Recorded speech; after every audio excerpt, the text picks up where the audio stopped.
Olá, este é um trabalho de computação gráfica da PUC Minas Coração Eucarístico e hoje eu vou apresentar para vocês a curva de Bézier.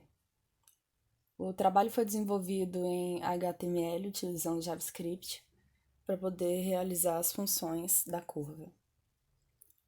Através do HTML a gente instanciou um objeto Canvas e fizemos a parte do painel de controle, que vai ser onde tem as instruções do programa e os campos para manipulação dos pontos. É possível ver isso aqui, nessa tela que é responsável por mostrar como vai funcionar o programa.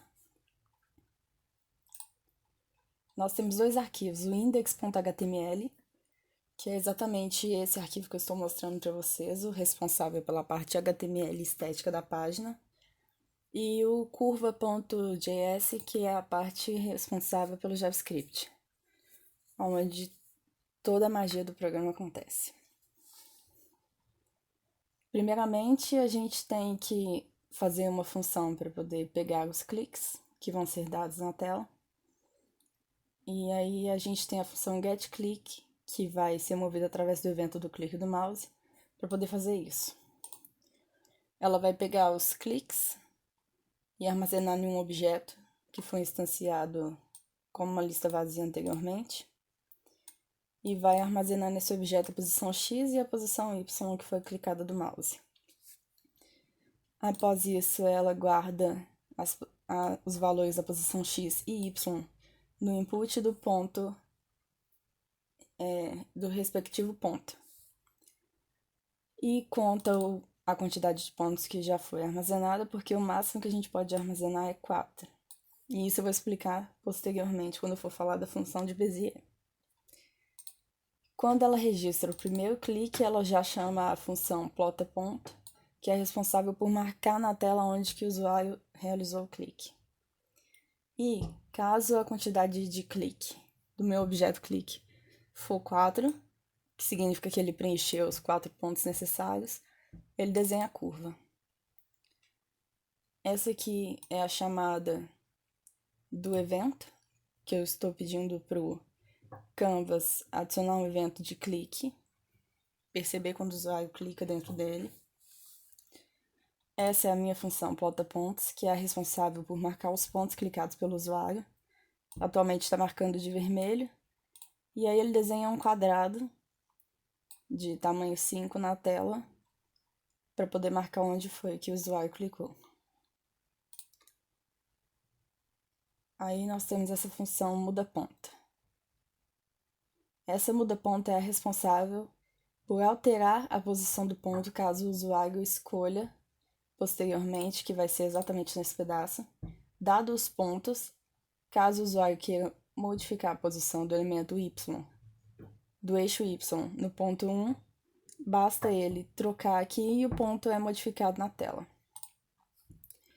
Então, a função recebe um objeto, que vem daquele campo do input, verifica se o valor do eixo passado é x. Se for x, então ele vai trocar na posição x o valor que está lá. Se não, ele faz para a posição y. Ele limpa o canvas, plota os pontos novamente e desenha a curva. A função limpa-tela é responsável por limpar a tela quando o usuário clica no botão limpar tela, para ele poder desenhar novamente, caso ele queira desenhar de uma outra forma, a curva. E aí a gente chega na função desenha curva. A função desenha curva, ela ainda não é a curva de Bézier. Ela é responsável só para poder plotar no canvas o que foi feito no Bézier, que é, no caso, os pontos que foram feitos lá. Aí ele começa fazendo o seguinte: ele posiciona primeiro no primeiro ponto, move para o primeiro ponto, que é a coordenada x e y do P0, que está na posição 0 de cliques, que é o nosso objeto. E aí ele vai fazer um for. O nosso valor de u, que vai ser a escala que a gente vai utilizar para poder andar do ponto 0 ao ponto 1, ou do ponto 1 ao ponto 2, ou do ponto 2 ao ponto 3, vai estar entre 0 e 1, que é o nosso valor de u. E para fazer esse caminho, a gente vai estar andando de 0,01 a cada iteração do nosso código.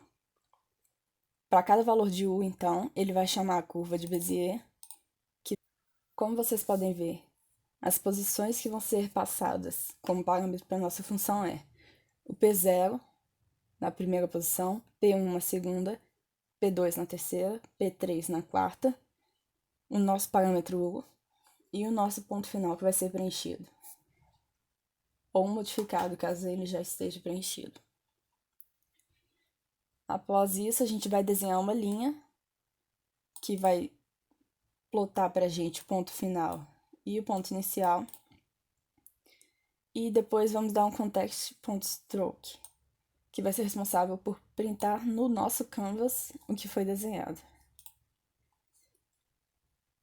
Então, a gente entra agora na curva de Bézier.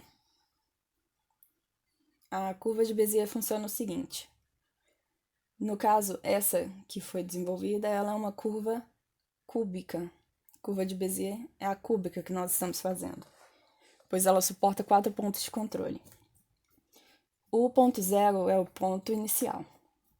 Já o nosso P3 vai ser o nosso ponto final, como se fosse uma escala da onde a gente quer ir até onde a gente quer chegar.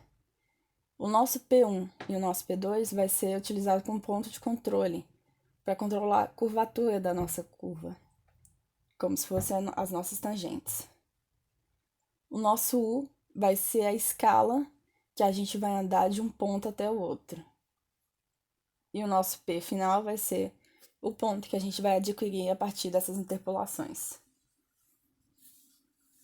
Primeiramente, a gente vê o nosso P final. Se o nosso P final estiver preenchido, a gente utiliza os pontos que a gente já tem dele.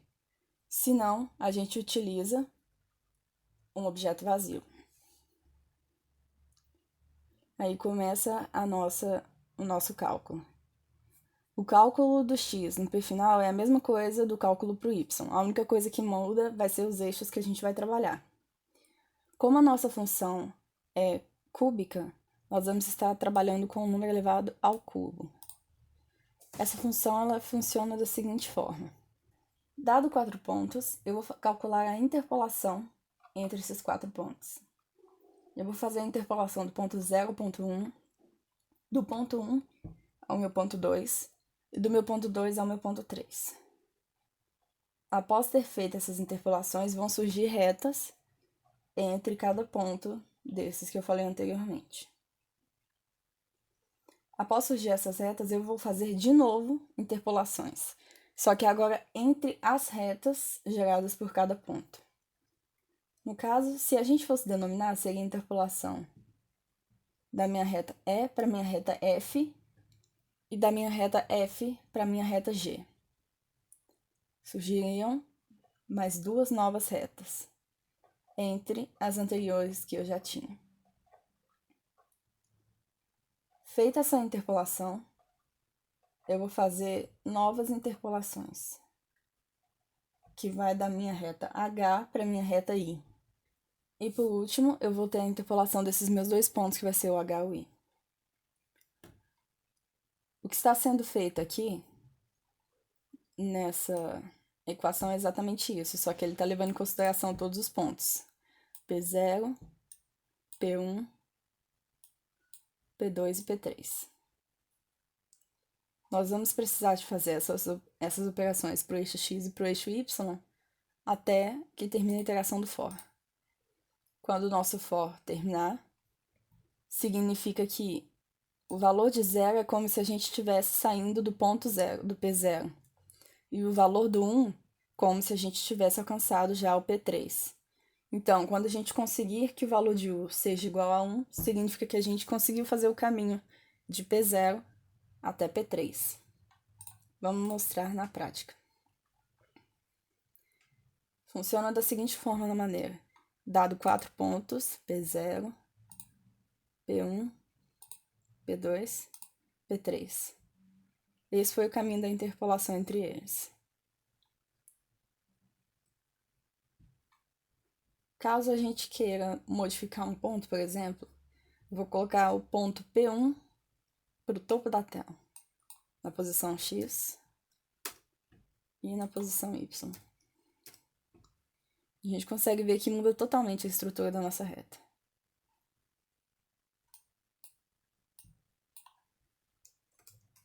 $600 no X no ponto 3